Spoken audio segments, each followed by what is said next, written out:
اهدنا الصراط المستقيم۔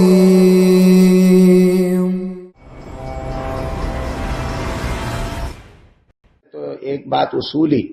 کہ کفن میں جو کپڑا دیا جائے گا وہ 1.5 میٹر 2 میٹر کی چوڑائی رکھتا ہو، جس کا پنا بڑا ہو، وہ کپڑا کفن میں استعمال کیا جائے تاکہ اس کو جوڑ تموڑ نہ کرنا پڑے۔ ورنہ ہم لوگ بچپن سے سنتے آتے تھے کہ کفن سینے کے لیے مشین لائی جاتی تھی، کوئی مر جاتا تھا تو محلے میں کفن سینے کے لیے باقاعدہ گھروں سے مشین اٹھا کر لائی جاتی تھی اور پھر مسجد کے چبوترے پر بیٹھ کر لوگ کفن سیتے تھے۔ اب جب پڑھنے پہنچے تو وہاں لکھا ملا کہ کفن بغیر سلا ہوتا ہے۔ ہم نے کہا بھائی ہم تو بچپن سے سنتے آئے ہیں کہ ہمارے یہاں بعض بڈھے اسپیشلسٹ ہیں کفن سیتے ہیں،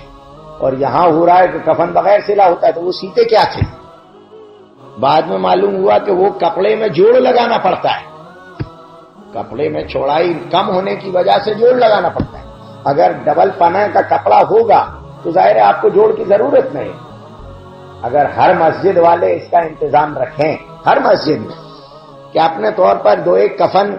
مستقل مسجد میں رکھے رہیں، جب ضرورت پڑے گی جس کو پڑے گی وہ پیسہ دے کر لے جائے گا، کپڑا تو ایک ہی جیسا ہوتا ہے، وہ پیسہ دے کر لے جائے گا، بعد میں مسجد والے دوسرا کفن لا کر رکھ لیں گے تاکہ بوقت ضرورت ایسے مواقع آئے۔ ہمارے پاس اس طرح کے فون آئے کہ گاؤں میں انتقال ہو گیا ہے، دفنانا ہے، اب شہر میں بستی کے چاروں طرف پانی بھرا ہے،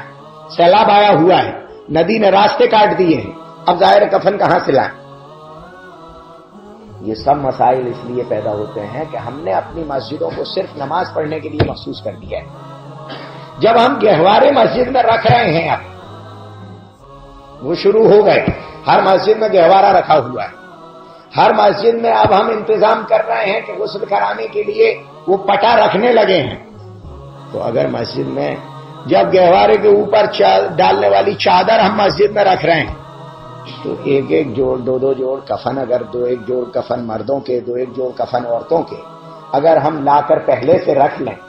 اس لیے نہیں کہ کوئی مر ہی جائے گا، اس لیے کہ اگر مر گیا تو ضرورت پوری ہو جائے گی۔ اگر آپ کو اتنا ہی ڈر ہے کہ کفن لا کے رکھ لیا تو لوگ مرنے لگیں گے تو گہوارہ کیوں لائے تھے آپ؟